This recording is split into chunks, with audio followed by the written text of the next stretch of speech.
नमस्कार, मी सपना दांडगे. गर्जना मराठी न्यूज चॅनलमध्ये आपले हार्दिक स्वागत आहे. आज आपण पाहणार आहोत आजच्या विशेष घडामोडी. प्राध्यापक जोगेंद्र कवाडे यांची पदस्पर्श भूमी पातोर्डा येथे धावती भेट. महाड भीमा कोरेगाव स्थळासारखेच पातोर्डा पदस्पर्श भूमी व्हायलाच पाहिजे, जोगेंद्र कवाडे यांचे वक्तव्य. पीपल्स रिपब्लिकन पार्टीचे राष्ट्रीय अध्यक्ष आयुष्यमान जोगेंद्र कवाडे यांनी पातोर्डा येथील डॉक्टर बाबासाहेब आंबेडकर पदस्पर्श भूमीला भेट देऊन छोटेखानी कार्यक्रम पार पाडला. यावेळी लघु उद्योग महामंडळाचे उपाध्यक्ष आयुष्यमान जयदीप कवाडे सुद्धा उपस्थित होते. डॉक्टर बाबासाहेब आंबेडकरांनी 29 मे 1929ला या ऐतिहासिक स्थळाला 3 दिवसीय मुक्कामी राहून महार जातीवर होणारे अन्याय अत्याचार यावर सखोल असा तोडगा काढून अस्पृश्यांना पिण्याकरिता विहीर मोकळी करून दिली. त्या विहिरीला प्राध्यापक जोगेंद्र कवाडे यांनी नमन करून छोटेखानी कार्यक्रमात बोलताना म्हणाले की महाडचा सत्याग्रह असेल किंवा भीमा कोरेगाव असेल, अशा ऐतिहासिक स्थळाला बाबासाहेबांनी भेट दिली. अशा ठिकाणी महाराष्ट्र शासनाच्या वतीने भव्य स्मारक आहेत. त्याचप्रमाणे पातोर्डा या ठिकाणी भव्य असे स्मारक उभारण्यात यावे याकरिता आम्ही प्रयत्न करणार आहोत. यावेळी या कार्यक्रमाला लघु उद्योग महामंडळाचे उपाध्यक्ष जयदीप कवाडे, बाळासाहेब दामोदर, ॲडव्होकेट संदीप वानखडे, सुमेध वानखडे, रमेश दाभाडे, श्रीकृष्ण हातेकर व पत्रकार मकसूद अली, सुमित दामदार, प्राध्यापक नरेश शिरोडकर, माजी जिल्हा परिषद उपाध्यक्ष राजूभाऊ भोंगळ, मीर कुर्बान अली, पंजाबराव वानखडे व बौद्ध धम्म उपासक तथा उपासिका, तसेच भारतीय बौद्ध महासभेचे तालुका अध्यक्ष ॲडव्होकेट अमोल खंडेराव सर व त्यांची सर्व कार्यकारिणी यावेळी उपस्थिती होती. गर्जना मराठी न्यूजकरिता उद्भान दांडगे, पदस्पर्श भूमी पातोर्डा, संग्रामपूर.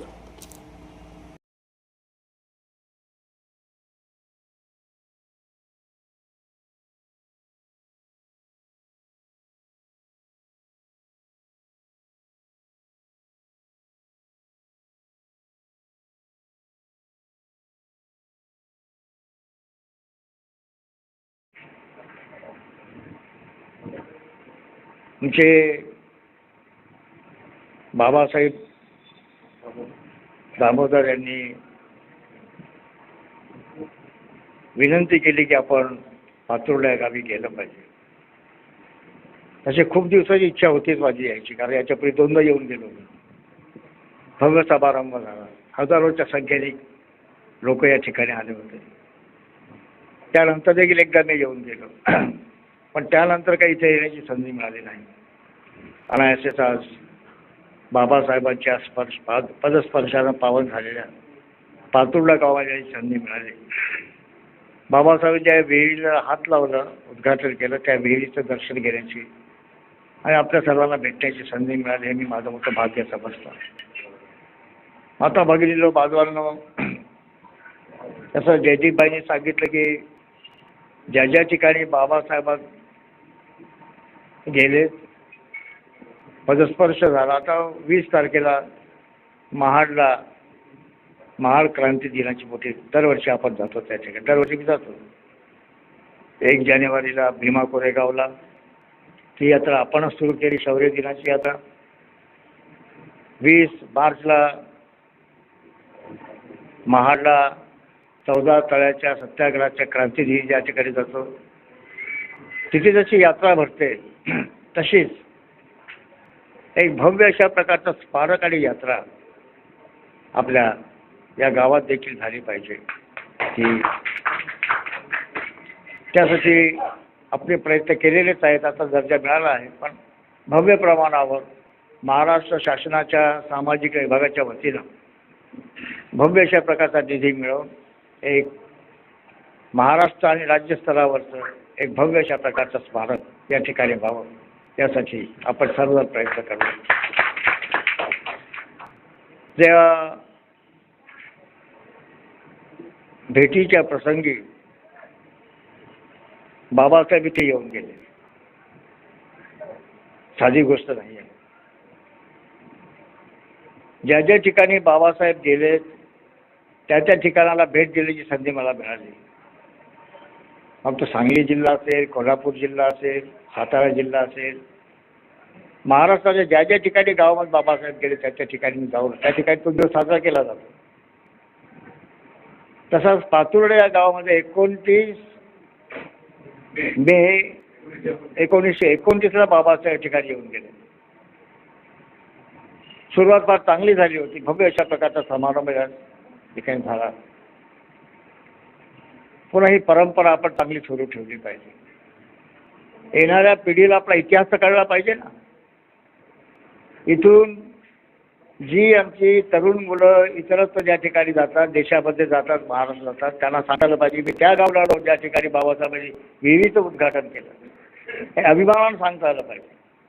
तरी बाबासाहेब आंबेडकरांनी जुन्या धर्माचा त्याग करून भगवान बुद्धाच्या धम्माची दीक्षा दिली. फार मोठे उपकार केले. आज संपूर्ण जगामध्ये युद्ध सुरू आहे. रोज टीव्हीवर बघता तुम्ही किती बॉम्बगोळे सुरू आहेत, मिसाईल सुरू आहेत. अमेरिका, इस्रायल आणि इराणचं युद्ध सुरू आहे. 1000 लोक मारले गेले. कोट्यावधी रुपयाचं नुकसान झालं. अशा वेळेस जिथे जिथे युद्ध सुरू असतं तिथे तिथे जगाला फक्त बुद्धाची आठवण होते. तर भगवान बुद्धाचा धम्म परम साधी गोष्ट कशा सन्मान, स्वाभिमान, माणुसकी, समता, बंधुत्व, सामाजिक न्याय. माणसाला जगण्यासाठी जसं भाकर लागते पोट भरण्यासाठी जगण्यासाठी, त्याचप्रमाणे सन्मानानं जगण्यासाठी देखील माणसाला सन्मान, स्वाभिमान, इज्जत पाहिजे असतं. हा सन्मानानं जगण्याचा मार्ग भगवान बुद्धाच्या धम्मदेव बाबासाहेबांनी आपल्याला सन्मानाने जगण्याचा मार्ग मोकळा करून दिला. ही फार मोठी बाब आहे. तुम्ही बाजारामध्ये गेला तर कोणती वस्तू विकत मिळते तुम्हाला, पैसे ठेवते कोणती विकत घेत आहे.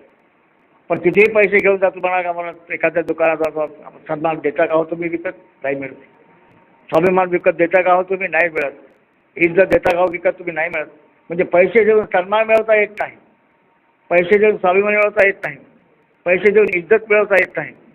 पण भगवान बुद्धाचा धम्मदेव डॉक्टर बाबासाहेब आंबेडकर या देशाची तमाम शोषितांना, पीडितांना, दलितांना, वंचितांना सन्मानाने, स्वाभिमानाने, इज्जतीने जगण्याचा मार्ग मोकळा करतो. हे विहिरीचं प्रकरण घ्या ना. आपण पाण्या बिगर आपण काय मरत होतो का? जगतच होतो आपण. पण ज्याप्रमाणे जनावरांना, पाणवठ्यांना हात लावण्याचा अधिकार आहे, आम्ही माणसं आहोत, आम्हाला देखील पाणी पिण्याचा अधिकार आहे. अधिकार महाडच्या 14 तळ्याच्या सत्याग्रहाने बाबासाहेबांनी सुरू केला. पातुर्ड्याच्या विहिरीचं तेच प्रकरण आहे. तिकडे सोलापूरला जाताना गावाचं नाव लक्षात येऊन नाही राहिलं. तिथले गावचे सार्वजनिक विहिरीवर आपल्या लोकांना पाणी भरण्याचा अधिकार नव्हता. मग तिथल्या समाजाने काय केलं? सर्व समाज एकवटला आणि स्वतःच्या वस्तीमध्ये विहीरच खोदून टाकली. विहीर खोदून विहिरीला सुंदर अशा प्रकारे चवदार पाणी लागलं आणि बाबासाहेबांना उद्घाटनासाठी बोलवलं. पहिली बादली बाबासाहेबांनी काढली त्या विहिरीतून. अजून ती विहीर आहे बरं, कधी गेला तिकडे. त्या गावी जाऊन आलो. ही फक्त पाणी पिण्याचा प्रश्न नाही, आम्ही सन्मानाने जगण्यासाठी. आम्ही माणसं आहोत. आपल्या माणुसकीचा, समतेचा, बंधुत्वाचा, न्यायाचा अधिकार प्रस्थापित करण्यासाठी बाबासाहेबांनी महाडच्या 14 तळ्याचा सत्याग्रह केला. पातुर्ड्याची विहीर खुली केली. तो म्हणजे समतेचा अधिकार गाजवण्यासाठी. आज या ठिकाणी आपण सर्व आलात. खूप दिवसानंतर, खूप वर्षानंतर मला वाटतं पातुर्ड्याला येण्याची संधी मिळाली आणि आपल्या सर्वांची भेट झाली, सर्व दर्शन झालं. पण एक गोष्ट लक्षात ठेवा, बाबासाहेबांनी भगवान बुद्धाचा धर्म दिला, आपल्याला प्रेम करण्यासाठी दिला.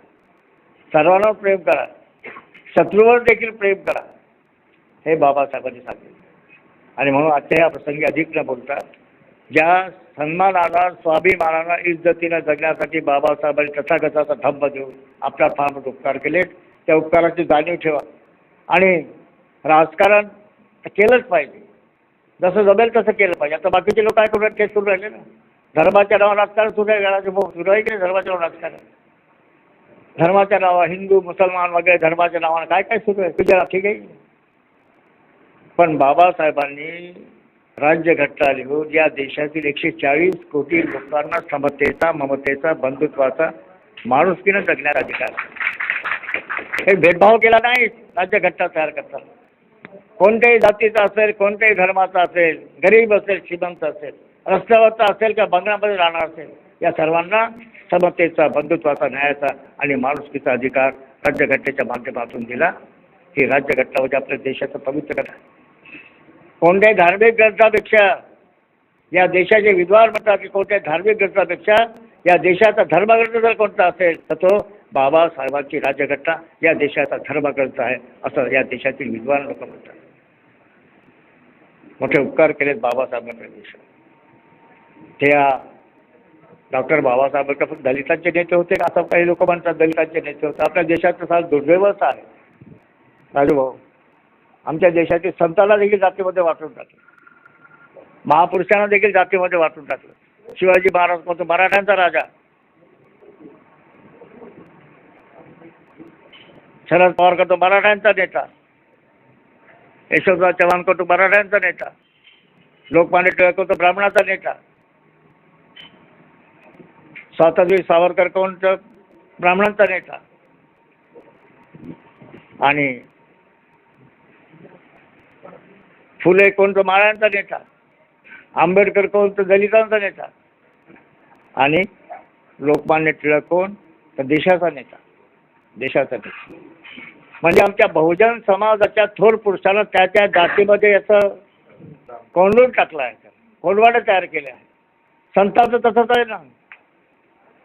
संत श्रेष्ठ जगद्गुरू तुकाराम महाराज कोणाचे कुणब्यांचा संत, रामदास स्वामी ब्राह्मणाचा संत, हे सर्व या ठिकाणी सुरू आहे. चोखा मेळा कोण तर महाराजचा संत. असे संतांची देखील अशा प्रकारची वाटणी करून टाकलेली. पण ज्ञानेश्वर महाराज कोण, सर्वांचा माऊली, त्यांना कोणी म्हणत नाही ब्राह्मणांचा संत. ही जाणीव ठेवून म्हणून बाबासाहेबांचे कोंडवाडे तोडून टाकले. जातीचे कोंडवाडे, धर्माचे कोंडवाडे तोडून माणुसकीचा राजवाडा उभा करण्याचं काम राज्यघटनेच्या माध्यमातून बाबासाहेबांनी केलं.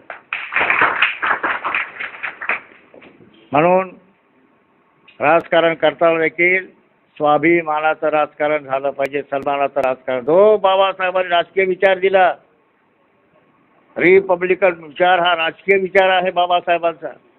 मग कोणता विचार पाहिजे तुम्हाला, कोणाचा विचार पाहिजे? बाबासाहेबांचा राजकीय विचार पाहिजे, हैदराबाद तुकाराचा राजकीय विचार पाहिजे, हा विचार आपण केला पाहिजे. ही सर्व भूमिका लक्षात घेऊन पातुर्याचा हा ऐतिहासिक अशा प्रकारचं हे ठिकाण आहे. या ठिकाणी आपण राहता, इथून विचार केला पाहिजे समतेचा, बंधुत्वाचा, न्यायाचा. आणि आपल्या सर्वांच्या सारखं निश्चितपणे राष्ट्रीय पातळीवर, राज्य पातळीवर पातुर्ला हे गाव देशाच्या, महाराष्ट्राच्या नकाशावर बाबासाहेबांचं उत्कृष्ट स्मारक निर्माण होईल अशा प्रकारचा नकाशा निर्माण झाला. अनेकांना माहीतच नाही पातुर्ला काय आहे. आलं का लक्षात? महाराष्ट्राच्या नकाशावर पातुर्ला गावचं नाव सोन्याच्या अक्षराने लिहिलं गेलं पाहिजे. महाराष्ट्राच्या इतिहासामध्ये, देशाच्या इतिहासामध्ये पातुर्ला हे गाव, या गावाचं नाव आलं पाहिजे. जगाला कळलं पाहिजे की पातुर्ला म्हणजे काय चीज आहे, काय एवढा गवगवा केला जातो, काय एवढं महत्त्व दिलं जातं. तर जागतिक कीर्तीचा महापुरुष, संपूर्ण जगाचं मार्गदर्शन करणारा डॉक्टर बाबासाहेब आंबेडकर महापुरुष या गावात येऊन गेला आणि विहिरीचं उद्घाटन त्यांनी केलं. हे सांगता आलं पाहिजे, आपलं स्वाभिमान आलं. आज या प्रसंगी आपण सर्व आला. अगदी अल्पशा अवधीमध्ये बाबासाहेब आपण इतक्या मोठ्या संख्येमध्ये या ठिकाणी जमलात. सर्व धन्यवाद देतो.